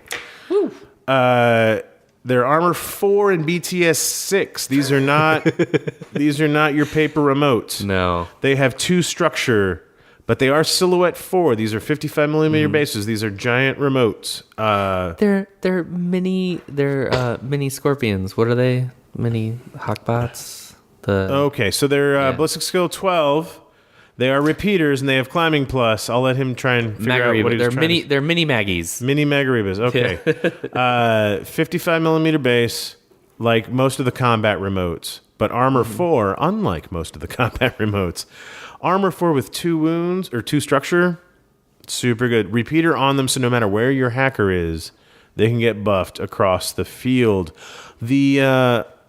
The points versus the weaponry they bring to the table is where I have a bit of a disconnect, because they are definitely expensive. Oh, yeah. For 39 points, you can get a multi-rifle, and so they all come with mine dispensers. We first saw in the right show. Yep. So that's super cool to like launch mines with a launcher, like drop bears with your arm, but launching mines with a launcher. And a multi-rifle. See, what's good about this is that your AP or shock. So if you run into armor, you can use the AP. You run into nerds, you can use shock, right? Yep. And in ARO, you're going to be burst 2 if you're in that Harry's team, so you can be double action. And so a lot of good ammo options. The downfall is the 0 to 16-inch plus 3 range. You've really got to get them across the table. To use. Then there's the K1 marksman rifle. It's got a really good range at 8 to 24 inches. It's 42 points. They're always armor 0, right? And they just they just have to beat a 12. Yeah. Right? With the K1. So that's great against something that's armor 10. But if you're armor 0 to begin with, I'd rather have that multi-rifle. Right? But it's get that extra 8 inches of range though. And then you have to pay an SWC and 40 points for a Red Fury. It does get you burst 4, but it's only damage 13 shock. So if you run into something armored, you're not so good, but you still have that 8 to 24-inch good range. So I like the range of the K1 and the range of the Red Fury, but each one has its job. So I think my favorite out of the group is that multi-rifle. Yep, that's mine. because it's the most flexible, it's the cheapest... and despite the extra range, oh my, how good would an X visor be on this remote? Right? Oh my god. It'd probably be like 43 points or 45 points start though. But you might be ignoring cover with support wear. So that -3 for range is canceled by the 3 that you're not taking for the cover, right? I mean, it's not really canceled, but you know what I'm getting at. So like them in a Harry's with the extra burst on that multi-rifle. What do you think? I mean, that was my point. Is I like the fact that they can join fire teams because I think that's where they shine. As a standalone, they still can when they're buffed, but the extra burst on everything and burst 2 double action in ARO is like where it's at, especially if you have marksman. And this is where I'm going to go all the way back to the Apsaparavas because I'm just going to... Apsara? I know, I'm going to intentionally say that. I misspoke. What was that? I misremembered things? Enough with politics. Anyways, if you're limited on hackers, which would much rather beef this for ARO, and then put a ghost jumper on one of your heavier guns with longer range, because even if you're at your 0 or -3 range with that multi-rifle, negating cover kind of balances it out. You know what I mean? Well, it's only joining Yadu, so you're not putting the Ghost Jumper Z on anything in the same fire team. But if you have a core plus the Harries, that's what I'm saying. Like, because we were saying, like, you Right. have your jumper, it's got to be part of a fire team, but you want, like, so if you have Dakinis and this, it's like, well, if you're limited on hacking, do you want to go to the Dakinis, or do you want to have your jumper here? So, like, that's kind of where that jumper comes into play if you're running multiple remotes. But definitely multi-rifle is my favorite because of the same reason you said. Like K1, if you're going against the Invincible Army, or somebody's running a lot of heavy infantry. But if you're just showing up for a tournament and you have these guys in their role to help clean stuff out, like multi-rifles. you got heavy armor? I'm going to use AP. You've got one wound, I'm going to use shock. Yeah. And you can put them in a team that's supposed to be mobile and get up the field and cover your center. Yeah, Shakti's a killer hacker, so she's a specialist with a Mark 12. And then you throw the other Yadu in there, also with a multi-rifle and some drop bears. You're throwing drop bears, you're launching mines, you're covering the midfield, and you've got a killer hacker there. It's a good little Harry's team that post that up in the center of your show of force, where you get it to the middle with a tag, right? And then I'm just gonna eat all these mines that you put out, and I'm gonna Okay, cool. So I'm gonna break the fire team in ARO it's a killer hacker. Darn it. Shakti's a killer hacker. I had all these visions of sugar plums. But a Yadu is you have an assault hacker. Yeah, but that wasn't the one I built just now. Oh. So it was like Shakti would would attack the tag while the other two shot, and so does it reset or does it dodge? And then if it shoots, you could assault hack though. Like you have the assault in the regular Yadu. But that wasn't the Yadu that I had just built. He was throwing drop bears. Does the Yadu hacker doesn't have the drop bears. No. It was the sugar plum vision in my mind that didn't work. But you're right, you could take the assault hacker. And then Emerat with the Shakti, and then shoot with the Rujas, right? And it's not bad just on its own. The Rudras Gunbot, despite its weird logo, it's different than all the other remotes. 6-4 movement can get it there. To get in the good range, even of that multi-rifle. Throw some marksman on it, throw it into suppression fire, and dislodge me. Right? Go ahead and try and dislodge me. Oh, you beat me in the face-to-face? I'm armor 4. I'm in cover, so I'm armor 7. I've got 2 structure. You do a wound to me, or if I pass all my armor, I'm a remote, so I don't have to worry about failing guts and dropping out of suppression. It's a good little piece. It's almost 40 points. Right. It's a good little piece. So there's one thing I wanted to talk about before we sign off, though.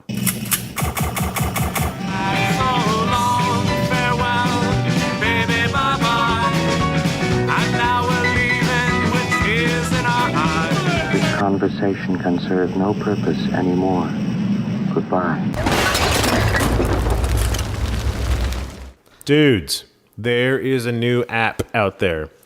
And you may have seen the announcement in WGC Infinity on Facebook. Or you can go to your Android App Store or the iTunes Store and search for Comlog, COMLOG. Okay? This is a free app.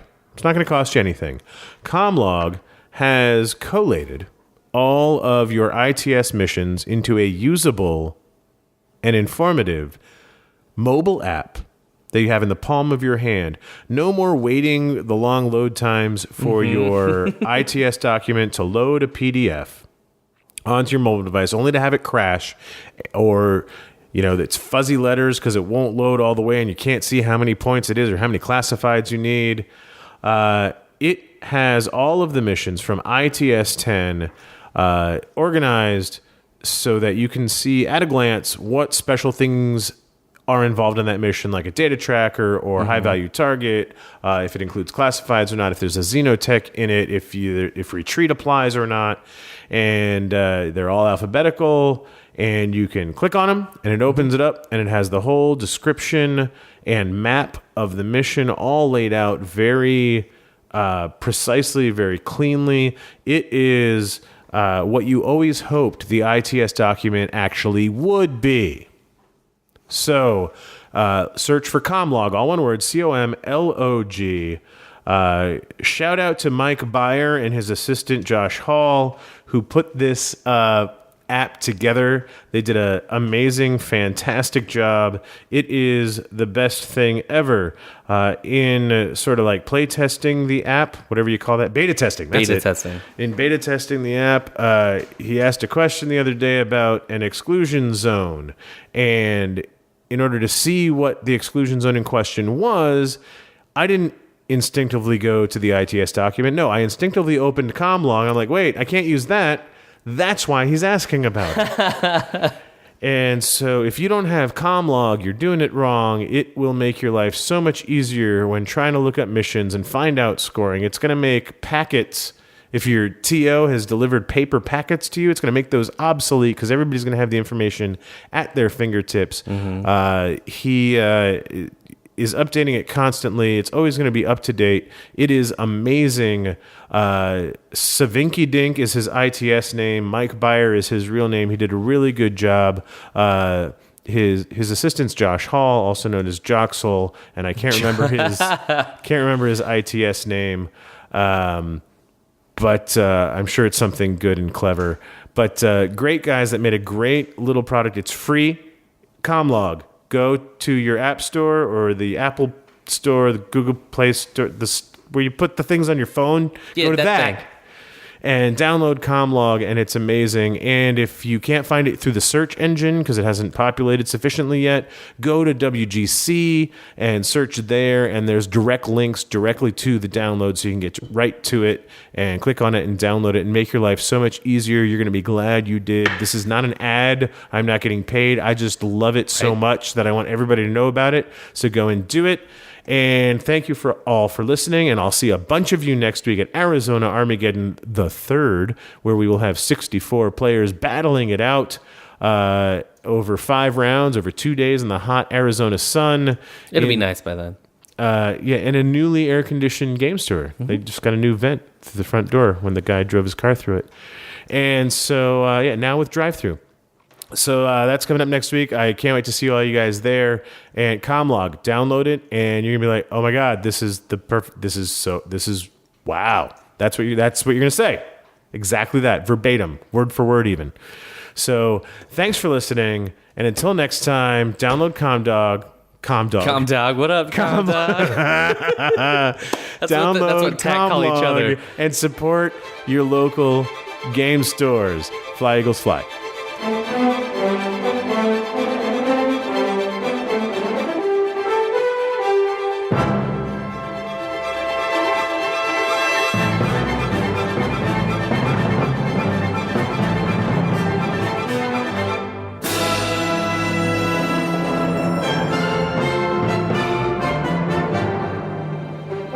To find out how you can support the show, go to patreon.com/MayaCast. You can find us online at www.MayaCast.com. We are on Facebook at facebook.com/InfinityMayaCast. Follow at Maya Podcast on Twitter.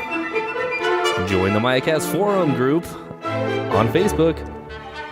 And as always, you can email us at tom@mayacast.com. And Kip at MayaCast.com.